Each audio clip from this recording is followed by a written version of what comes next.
So by the 1800s, language is starting to settle down. It's really at that acceptance stage of Einar Haugen's codification model. Victorian language doesn't look that different to today. Admittedly, it's slightly more long-winded. There's the odd word that we don't use anymore. But by and large, we could read a Victorian text, and often we do with writers like Charles Dickens, and get pretty much the same meaning as what we got from it from the time. So the key things to think about in the 1800s, really contextually, are Victorian morality and Victorian ideas and Victorian progress, and also the British Empire and its impact on language. So I always sort of start by asking people what they know about the Victorians, whether that be from horrible histories or just from watching TV shows like Victoria that are set at that time. And I tend to break it down into those areas. I think obviously I can't guarantee if there's a text from the 1800s what the theme will be, but there's some of the common sorts of themes that are coming up. There's not as much as there is in the 16 and 1700s about specific grammatical forms or specific letters even to comment on in orthography. It's more about the context and how that is seen through the language that we're looking at. So in terms of women, I mean the image there of the Victorian woman who is fully covered, and even the ankles being covered, because that was seen as really taboo if the ankles were on show. There's a real sense of strict kind of morality, strict expectations of women. This idea of kind of manners and this real moral outrage really at sex before marriage and the prostitution that was still rife in some of the poverty-stricken areas. So things like on the left, the idea of good manners and this idea of how women should behave in particular was really a big area. So if there's a text that involves women, it might be worth looking at what are the expectations that are placed on that woman. Similarly, in terms of social class, you do get a real rise of the middle class. I mean, it seems like wherever you go through history, the middle class have always rising. But if you look at the picture on the right, that's a mill. And these mill owners weren't always necessarily from very upper class backgrounds. They were relatively wealthy, certainly. But what we got there was a tendency for people to make money who weren't from the old aristocracy. We get this change really in who is wealthy and who is powerful over the 18 and into the 1900s, where we get kind of new money, people making an awful lot of money from business. At the same side of that, we have extreme poverty. You see the picture there on the left from a workhouse. This idea that there was the undeserving poor, this idea that if people were poor, it's probably that they didn't work hard enough and they needed to be reformed, and that real lack of care and compassion, which Dickens often writes about and is horrified by in the Victorian era. So a real sort of divide and quite hardline attitudes towards poverty in the Victorian era. We also get an awful lot of progress due to the Industrial Revolution. We get a lot of new inventions and new devices and new breakthroughs in medicine. Leading to the picture on the left, which comes from the Great Exhibition. So this was seen as one of the crowning glories of the Victorian era, where there was this massive exhibition. You can see all the flags there, showcasing the kind of the finest and the best from all over the world, hosted in London as a real marker of Victorian England's status in the middle of the world. And in fact, if you look at a map, you can see that our time zones are arranged with Greenwich Mean Time in the middle, all around Britain. The map on the right shows the British Empire. The areas in red with the areas essentially run and controlled by Britain, and you can see just how far it spread. The statement you've probably heard before is the sun never used to set on the British Empire, but you can really see the kind of global reach. So it's a very powerful a very, very powerful time on the one hand for Britain. On the other hand, that does lead to changes in language. There's influences from these other countries, but also this sense that Britain is at the heart of the kind of the morals of the world, and we are reforming the rest of the world. In reality, Britain was kind of exploiting and pillaging from other areas. But that wasn't how it was sold to the Victorian readers. They felt very much that Britain was kind of reforming and saving these savage people in these other lands. So, there's going to be an impact on language and on attitudes to the British Empire. You see there a group of words that come from the the British Empire. I'm just going to move myself over so you can see sort of all of them. So all of those words come from other cultures and other places that Britain had invaded or colonised. We see an awful lot of them from across the world. So it is changing language, but it's also changing attitudes. It's changing the attitudes with this idea that Britain is at the heart of everything, and Britain is reforming the morals of the world. Like I say, slightly naive view, I think, looking back, but that was how it was sold at the time. What we get is this idea now, actually, of a colonial hangover, and it might be that you get actually a text from the 1800s with one from today, and we see the impact of the empire now versus how it was presented at the time. It'd be a really interesting pairing, actually.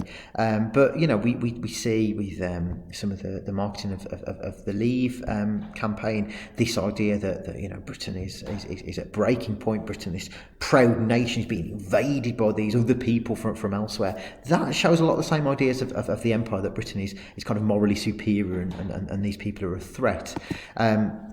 We get it in the Katie Hopkins article. It talks about use gunships to stop migrants. This idea of kind of Britain being at the heart of the morals of the world, and everyone else being, like I say, a threat or someone who threatens that natural British superiority. We also get it across pop culture with the narrative of the white saviour, the idea, I guess, in films like Avatar, like Captain Phillips, where you get this white guy who is either threatened or is a saviour to another culture. All of those things show those same ideas of the empire sort of still carrying on into our pop culture, which perhaps explains why when they were asked about their views of the British Empire and colonialism, a large amount of people, over 40%, said actually they were proud of both the British Empire and colonialism. So although we might take it for granted that those things aren't necessarily a good thing,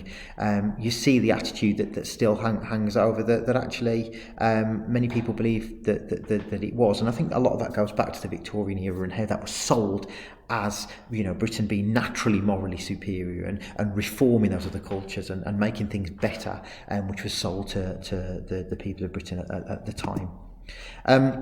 We also get a battle between science and religion. Britain is very, very strongly Christian and, like I say, very moralistic at the time of the Victorians. And then Charles Darwin comes around and challenges that by looking at science and bringing forward the theory of evolution, which goes against the creationist outlook of the church. So you get this real battle, growing science on the one hand, but a real sort of strict morality on the other hand. So that might be a theme that you're getting across the text.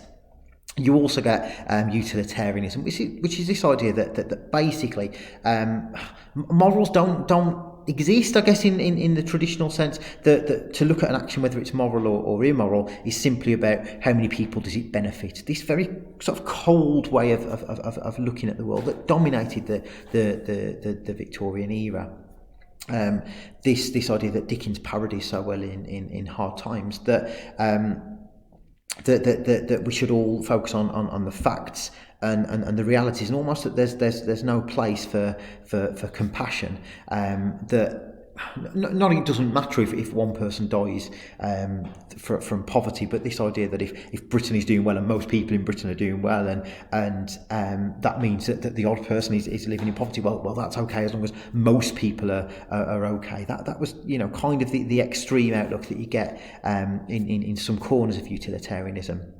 Alongside that, you do get a positive, which is compulsory education starting to come in the Victorian era. So you get this idea of education for all. So suddenly, by the Victorian era, by the 1800s, you can assume a much wider readership. It doesn't mean all texts are read, and it doesn't mean that everybody was literate. Some people still weren't, but you get a wider readership. You can get texts that would be read and understood by the majority of the population, which wasn't the case previously. So you can assume a wider readership for a number of texts. That's going to change what they do. There will suddenly be a general audience that didn't exist for the earlier texts.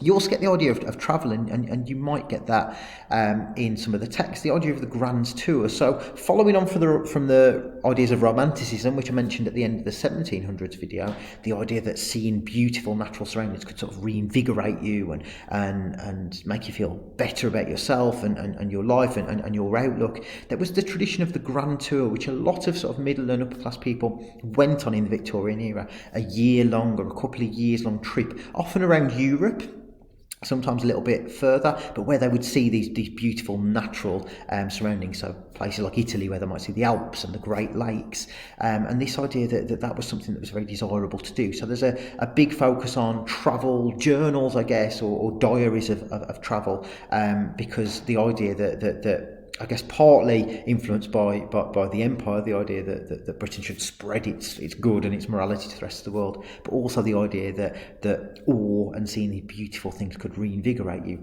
really meant that there was a growing focus on travel and like I say, travel writing in that era. In terms of Victorian texts, I'm not going to talk about these in great detail, but we get here Engels, who writes about the working class in England, the idea of the extreme poverty in which people are living. So we see in Engels writing for a much wider audience, but also much more focus on social issues, and Dickens does the same thing. He draws our attention to the poorest in society. So we get in the growth of that narrative across the Victorian times, because readership is wider, because there is this extreme poverty. We're getting people starting to focus on it.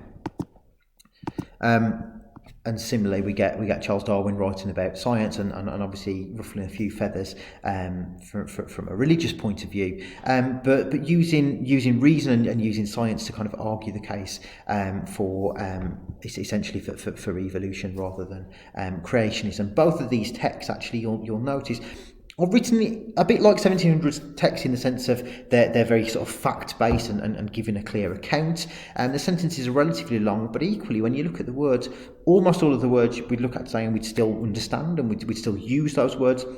The sentences are shorter than they used to be. Many of Darwin's sentences here are relatively short, and actually many of them are simple. Notice in the middle, the term variety is almost equally difficult to define, but here community of descent is almost universally employed, though it can be rarely proved. Fairly long sentence, but followed by, we have also what's called monstrosities, but they graduate into varieties. By monstrosity, I presume is meant some considerable deviation of structure, generally injurious or not useful to the species. Okay, so relatively short sentences afterwards, because he's writing for a slightly wider audience. Suddenly the expectation isn't that you prove how intelligent you are and how much you can reason, but that actually we should argue these things quite simply for a wider readership, that your impact will be greater if most people can read it, which Dickens really typifies in his novels as well. They were widely read by very many people.